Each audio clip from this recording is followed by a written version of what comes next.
क्या मस्नूई दिमाग इंसान का खात्मा कर सकती है? क्या आने वाले कल में इंसान और रोबोट्स के दरमियान लड़ाइयाँ लड़ी जाएगी? क्या रोबोट्स इंसानों को महसूस कर सकता है? क्या आने वाले कल में इंसान से ज़्यादा ज़हीन रोबोट्स होंगे? तो जी हाँ, एक रोबोट को बनाने के लिए 3 चीज़ों की ज़रूरत होती है।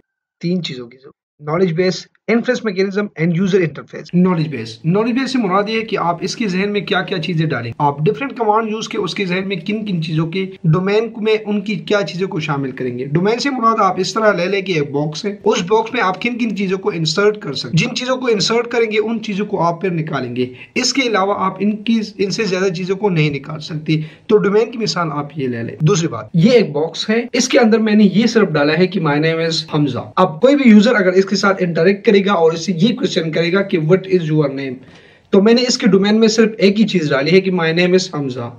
अगर इससे ये पूछा जाए कि what is your father name, लेकिन इसके पास कोई जवाब, क्योंकि इसके डोमेन में वो शामिल है। डोमेन की मिसाल आप इन्फ्लुएंस मैकेनिज्म कि वो किन रूल्स को इस्तेमाल करके अपने गोल्स की तरफ पहुंचेगा। उनके लिए एक कमांड्स एंड कुछ गोल्स एंड कुछ रूल्स एंड रेगुलेशन होती है। अगर आपने इसके गोल में ये डाला है कि अगर आपसे कोई ये सवाल करे कि आपका नाम क्या है, तो आपने इस क्वेश्चंस के जवाब में आपने सिर्फ और सिर्फ यही जवाब देना है कि मेरा नाम लाना है। यूजर इंटरफेस से मुराद ये है कि आप एक रोबोट के साथ किस तरह बात करें, कौन सी अल्फाजों में वो अपने रोबोट्स के साथ कम्युनिकेशन करेगा। ये डिपेंड करता है कि उस रोबोट्स की डोमेन में क्या क्या चीजें शामिल है। अगर इसके डोमेन में सिर्फ और सिर्फ उर्दू शामिल है तो वो इंग्लिश को नहीं समझेगा। अगर उसके डोमेन में इंग्लिश शामिल है तो वो उर्दू पुश्तों को नहीं समझ सकेगा।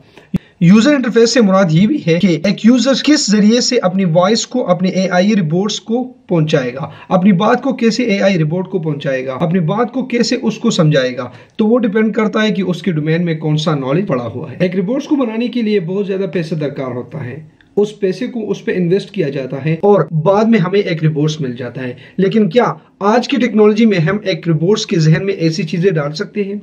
अगर हम एक रिपोर्ट्स की क्रिएटिविटी करते हैं और उसके जहन में सिर्फ और सिर्फ मेडिकल्स के रिलेटेड टास्क फराहम करते हैं और उसको ये समझाते हैं कि in the case of this तो आपने ये करना होगा, कि अगर एक यूजर आपके साथ ये बात करे तो आपने जवाब में ये देना होगा।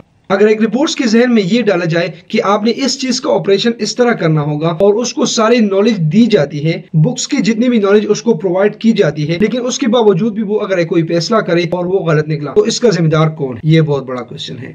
आया इसका जिम्मेदार वो है जिसने इसके जहन में इसके डोमेन में नॉलेज रखा है, या उसका जिम्मेदार ये है जिसने इसको बनाया है, जबकि इसकी जिम्मेदारी कोई नहीं लेता, जिसकी वजह से आजकल रिपोर्ट्स की कमी है और इस तरह की चीजों पे हम इसको इम्प्लीमेंट नहीं करते।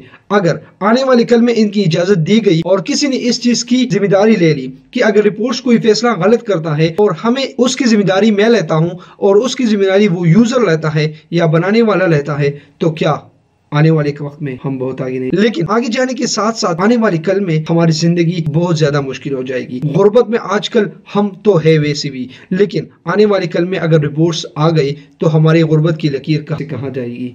इस बात पर जरा सोचने की जरूरत है।